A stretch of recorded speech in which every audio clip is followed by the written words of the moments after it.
સૌને મારા સાદર પ્રણામ. આપણી આ ચેનલમાં આપ સૌનું હાર્દિક સ્વાગત છે. આજે વાત કરીશું બુધ પ્રદોષ વ્રતની. પ્રદોષ વ્રત મહિનામાં 2 વાર આવે છે. પ્રથમ કૃષ્ણ પક્ષની ત્રયોદશી તિથિએ અને બીજું શુક્લ પક્ષની ત્રયોદશી તિથિએ. ઓગસ્ટ માસનું પ્રથમ પ્રદોષ વ્રત શ્રાવણ માસમાં સુદ પક્ષની 13ના દિવસે છે. તો સૌપ્રથમ જાણીએ કે આ તિથિ છે ક્યારે અને તેનું મહત્ત્વ શું છે, તેની પૂજા વિધિ શું છે, શું કરવાથી ભગવાન શિવ પ્રસન્ન થશે અને વ્રત કથા વિશે. તો દ્વાદશી તિથિ 6ઠી તારીખે બપોરે 2:09 સમાપ્ત થશે અને ત્રયોદશી તિથિ શરૂ થશે. સાંજે ત્રયોદશી તિથિ હોવાથી 6ઠી તારીખે જ બુધ પ્રદોષ વ્રતનો સંયોગ થશે. 6ઠી ઓગસ્ટ બુધવાર હોવાથી તેને બુધ પ્રદોષ વ્રત કહેવામાં આવશે. હવે પ્રદોષ વ્રતનું મહાત્મ્ય, પૂજા કઈ રીતે કરવી અને કથા વિશે જાણીશું.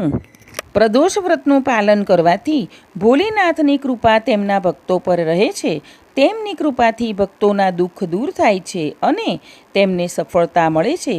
પ્રદોષ વ્રતના દિવસે ભોલેનાથનો રુદ્રાભિષેક કરવાથી શુભ ફળ મળે છે તથા શિવજીની કૃપાથી ગરીબો પણ ધનવાન બની જાય છે. આ દિવસે આખો દિવસ ઉપવાસ રાખવામાં આવે છે. સવાર સાંજ શિવજીની પૂજા કરવામાં આવે છે અને પૂજા કર્યા બાદ પ્રદોષ વ્રતની કથા કરવામાં કે સાંભળવામાં આવે છે. વ્રત કરો કે ન કરો, આજે પૂજા કર્યા પછી બુધ પ્રદોષ વ્રતની વાર્તા અવશ્ય સાંભળવી જોઈએ. આજની પૂજા માટે તમારે સવારે સ્નાન અને ધ્યાન કર્યા બાદ શિવજી સામે વ્રતનો સંકલ્પ લેવો જોઈએ. પૂજા દરમિયાન સ્વચ્છ વસ્ત્રો પહેરવા અને દિવસભર ઓમ નમઃ શિવાય કે શ્રી શિવાય નમસ્તુભ્યમ આ મંત્રના જાપ કરવા જોઈએ. જો વ્રત કરો છો તો ફળો સિવાય અન્ય કોઈ વસ્તુનું સેવન ન કરવું જોઈએ અને દિવસે સૂવાનું ટાળવું જોઈએ. સાંજે શિવજીની પૂજા કર્યા બાદ જ ઉપવાસ તોડવો જોઈએ. જો તમે કોઈ કારણસર સાંજે મંદિરમાં ન જઈ શકો તો ઘરમાં પણ પૂજા કરી શકાય છે.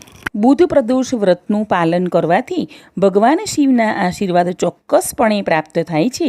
તેની સાથે બુધ ગ્રહને પણ બળ મળે છે. એવું કહેવામાં આવે છે કે જે દંપતીને સંતાનની ઈચ્છા હોય તેમણે બુધ પ્રદોષ વ્રતનું પાલન કરવું જોઈએ.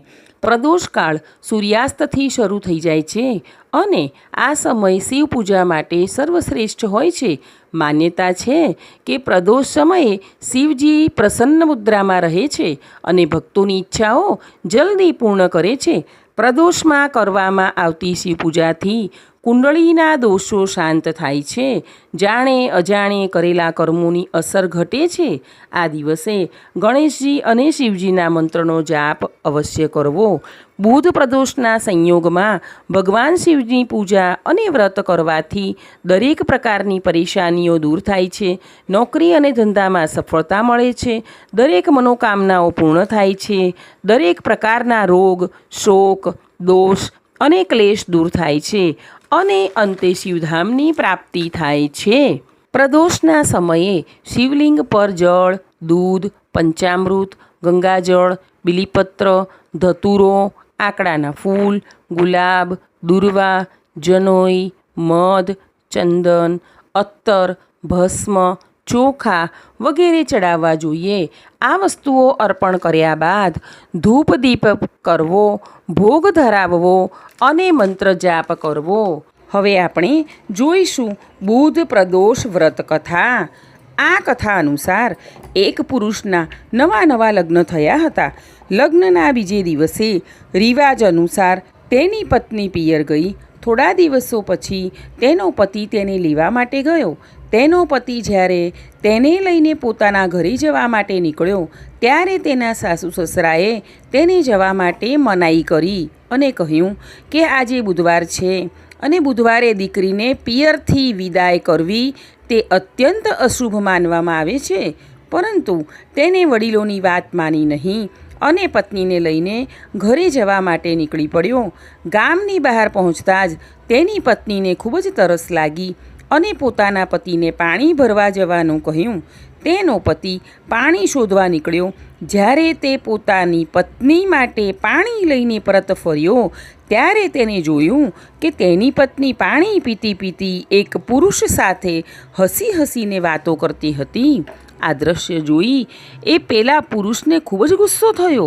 જ્યારે તે પત્ની અને પેલા પુરુષની નજીક ગયો ત્યારે તે આશ્ચર્યચકિત થઈ ગયો, કારણ કે પેલો પુરુષ અસલ પોતાના જેવો જ દેખાતો હતો અને તેથી તેની પત્ની તેને પોતાનો પતિ માનીને વાતો કરીને હસતી હતી. હવે બંને પુરુષો પેલી સ્ત્રીના પતિ તરીકે પોતાનો અધિકાર કરવા લાગ્યા અને ઝઘડવા લાગ્યા. પત્ની પણ ધર્મ સંકટમાં આવી ગઈ અને પોતાના સાચા પતિને ઓળખી શકી નહીં. તેથી પતિને પોતાની ભૂલ સમજાઈ ગઈ.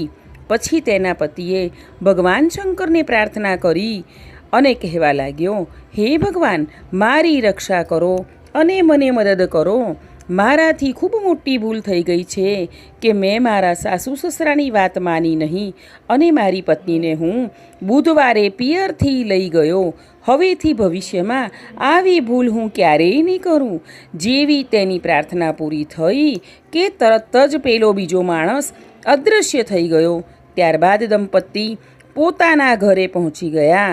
તે દિવસ બુધ પ્રદોષનો હતો, માટે પછીથી નિયમિત રીતે પતિ અને પત્ની બુધ તેરસ પ્રદોષ વ્રત કરવા લાગ્યા. બુધ પ્રદોષ વ્રતની કથા અહીં પૂર્ણ થાય છે. બોલો ગણપતિ બાપાની જય, બોલો ઉમાપતિ મહાદેવની જય. આગળના આપણા વિડીયો સાંભળવા માટે આપણી આ ચેનલને લાઈક, શેર અને સબસ્ક્રાઈબ કરજો. આપણે સૌ હંમેશા ખુશ અને નિરોગી રહીએ તેવી પ્રભુના ચરણોમાં પ્રાર્થના.